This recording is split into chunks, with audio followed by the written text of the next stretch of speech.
دمسي السنة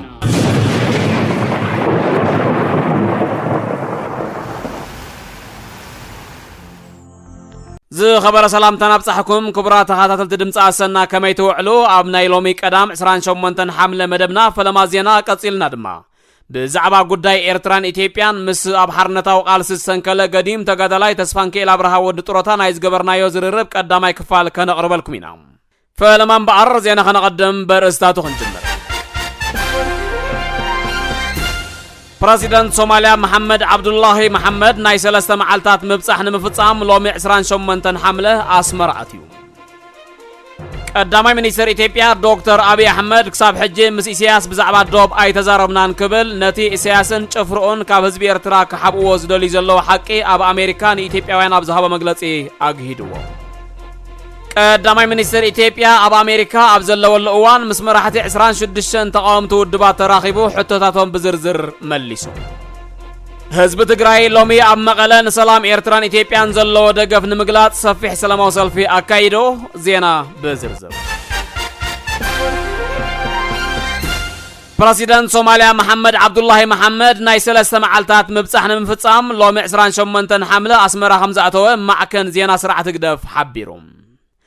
ህዝብን መንግስታትን ሶማሊያ ደገፍት ናጽነት ኤርትራ ከምዝ ነበሩ ዝፍለጥ ኮይኑ ድሕር ናጽነት ኤርትራ ግን ስርዓት ውልቀ መላኺ ኢሳያስ ምስ ተቃወምቲ መንግስቲ ብፍላይ ድማ አሸባብ ተሓባቢርካ ተባሂሉ ክሳብ ናብ ኣህጉራዊ እገዳ ከምዝ በጽሐ ዝፍለጥ እዩ እቲ ዶባት ኤርትራን ኢትዮጵያን በቲ ቀያድን ናይ መወዳእታን ስምምዕ አልጀርስ ከይተቀየደት ውሳኔ ኮሚሽን ዶብ ከይተሓንጸጸ ምስ ኢትዮጵያ ዘራኽብ የብልናን ብምባል ን16 ዓመታት ደሪቑ ዝነበረ ውልቀ መላኺ ኢሳያስ قدامي منيستر إثيوبيا بتسمع كم زقيدن دوبات كحنصاص دلو مخانون دحر مغلاصو والكملاغ إسياس قلبت إلو دوبات محنصاص أيدلن إلو نقدامي منيستر إثيوبيا نسخام رحنا وكلنا هيبكا لهو كبل بوقعي كم تزاربو حجون نتي خصابو صنح منግስት ሶማል ከእንግድ ቅርብነት ምርአዩ ኣብ ታሕቲ መምርሒ قدامي منيستر إثيوبيا ድሮስ راح كم زجمره زملكتي يبلو تعذبتي دحرزون ኣብ ታሕቲ መሪሕነት ቀዳማይ ሚኒስትር ኢትዮጵያ ምስ ጅቡቲ ሱዳን ተመሳሳሊ ስጉምቲ ክወስድ ከም ዝኽእሉን እቶም ተዓዘብቲ ይእምቱ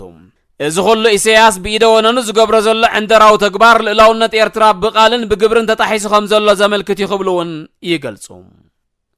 ቀዳማይ ሚኒስትር ኢትዮጵያ ዶክተር አብይ አሕመድ ክሳብ ሕጂ ምስ ኢሳያስ ብዛዕባ ዶብ ኣይ ተዘራረብናን ክብል ነቲ ኢሳያስን ጭፍሩን ካብ ህዝቢ ኤርትራ ክሓብዎ ዝደልዩ ዘለው ሓቂ ኣብ አሜሪካ ዋሽንግተን ዲሲ ንኢትዮጵያውያን ኣብ ዝሃቦ መግለጺ አግሂድዎ ብዙ ሰዎች ኢትዮጵያ ውስጥ ኤርትራ ጋር ስንነጋገር አጠቃላይ ንግግራችን ድንበር አድርገው ያስባሉ እስካሁን ስለ ድንበር አልተነጋገርንም እውነት ለመናገር ድንበር በጣም ሰከንደሪ ኢሹ ነው ንሱ ጉዳይ ዶብ ካልአዩ ቀድሚኡ ክፍታሕ ዘለዎ ናይ ህዝብን ህዝብ ጉዳዩ ክብልዩ ዝገልጽ ወልቀ መላኺ ኢሳያስ ግን ምስቲ ብሰንኪ ዶብ ኩናት ኣብ ርእሲ መብርዑ ንህዝቢ ኤርትራ ብምስምስ ዶብ ጆሆ ሒዝዎ ጸንሐ ኣሽሓት ደሙ ዝኸፈለ ውፅእ ህዝቢ ኤርትራ ስለምንታይ ሓሳቡ ቀይሩ ከም ዘሎ ብወግዒ ኣይገለጸሉን ኣብ ሕቡእ ርክብ ምስ መራሒ ኢትዮጵያ ንዝገብሮ ዘሎ ዋጋ ዓዳጋ ንህዝቢ ኤርትራ ምስጢር ብምግባር ጥራዩ ካብ ሓላፍነት ክሃድም ዝፍትን ዘሎ قدامي منيستر إثيوبيا دكتور أبي أحمد أب أمريكا أبزلو الأوان مسمرحة 26 تقاومتو الدبات تراخيبو حتتاتهم بزرزر كم زملسه أب تلفزيون إثيوبيا بقطة ترايوم كبرات سمعتنا أبز مدرخ زستقلسه أب كتسال مدباتنا بفلاي نقود إيرترا أبز ملكت مدايا دهيبنا زرزرو كنسعب لكم ينام أبزي كتكورالو زقبا نطبقن أبوشتاو قدايات إيرتران إثيوبيان اتي قدامي منيستر إثيوبيان والكملاخ إسياسن زغتلو وزلو ميلا فتصم زي الرخب مخانيوم قدامي منيستر إثيوبيا نخلو بقطة بأوج كقبران كله والكملاخ إسياس جن هزبي إرترا يعميتو وديت كتكبر يفتن مهلاويو بخال أزار أربا هزبي إرترا كم زي كبيلو أبستاتقسا نقوداي دوب زملكات قوداي استرعين نقودايو بمن قد إثيوبيا يو زسمع زلهم أزد ما نخبرات هزبي إرترا زوارد لأولاونت هاقر إرترا زقهز تكبار مخانو هزبي إرترا كنق حلو يقبام حزب تግራይ ሎሚ ኣብ መቐለ ንሰላም ኤርትራን ኢትዮጵያን ዘለዎ ድጋፍ ንምግላጽ ባንዴራታት ክልቲአን ሃገራት አልዒሎ ናይ ሰላም ጭርሖታት እናቃለሐ ሰፊሕ ሰላማዊ ሰልፊ ከም ዘካየደ ቴሌቪዥን ኢትዮጵያ ብቐጥታ ካብ ዘመሓላለፈ ሸፈነ ተራእዩ እቲ ሰፊሕ ሰላማዊ ሰልፊ ንመስርሕ ሰላም ኤርትራን ኢትዮጵያን ዘለና ድጋፍ ብኣወንታ ንገልጽ ንምጥሓስ ሕገ መንግስትና ንኹንን መሰል ብሔር ብሔረሰባት ይተሓሎ ዘርኢና ፈለኻ መጥቃዕቲ ደው ይበል ዝብሉን ካልኦትን ጭርሖታት ብምስናእዩ ተኸይዱ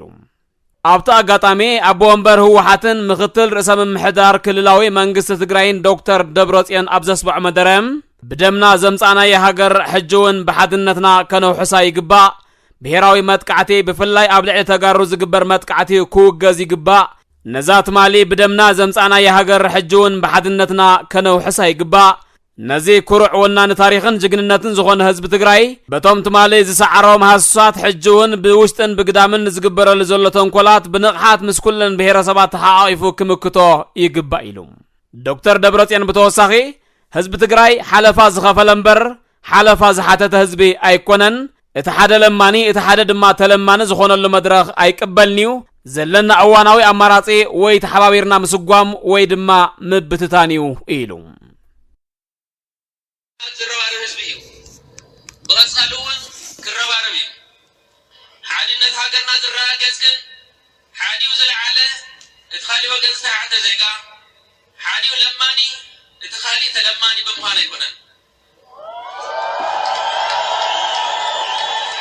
ዘለና ዕድል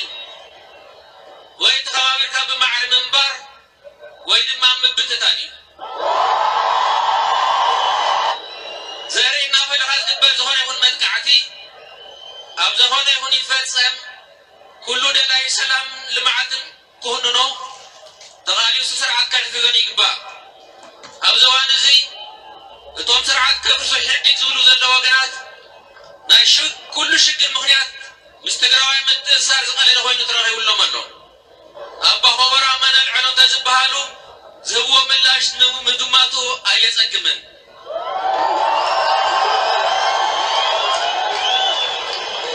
እዚ ንሓደ ወገን ጥራሕ እንተይኮነ ንኹሉ ዝጐድእን ዘጥፍእን ኣተሓሳስባ ብምዃኑ ኣብዚ ህዝቢ ንህዝቢ ንምድማይ ዝተዋፈሩ ወገናት ክሕተቱ ኩሉ ደላይ ሰላምን ልምዓትን ስርዓት ከትሕዞም ይግባእ ታሪክ ህዝቢ ትግራይ ታሪክ ከቢድ ሕልኽላኽ ዝበዝሖን ታሪክ ኩሉ ዓይነት ፈተናን እዩ ይኹን እምበር ህዝብና ዘጋጥሞ ውሽጣውን ደጋውን ብድሆታት ብዘተኣምን እናመልከተ ዓወት ኣብ ልዕሊ ዓወት እናመዝገበ ዝመፀ ህዝቢ እዩ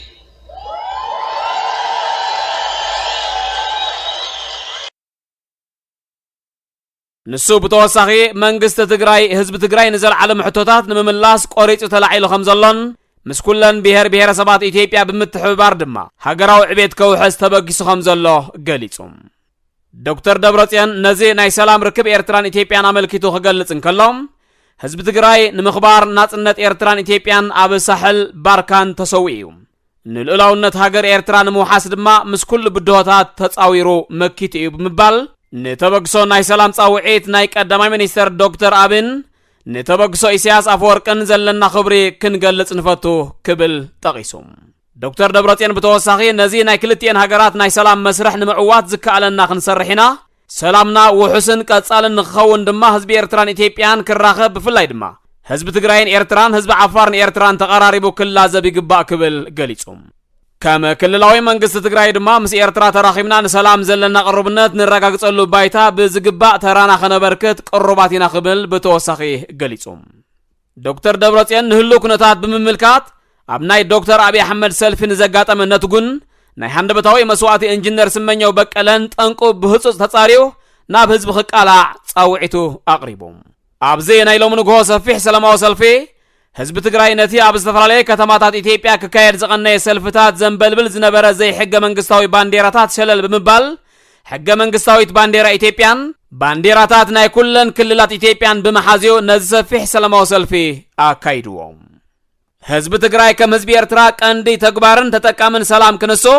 ውልቀ መላኽ ኢሳያስ ኣብ መግለጺታቱ ነቲ ናይ ቀረባ ጎረቤትን መሓዛን ህዝቢ ትግራይ ብምዝላፍ ነቲ ክስገር ዘይክእል ኩንነት ረጊጹ ንህዝቢ ትግራይ ከዋስኖ ከም ዝፈተነ ዝፍለጥ እዩ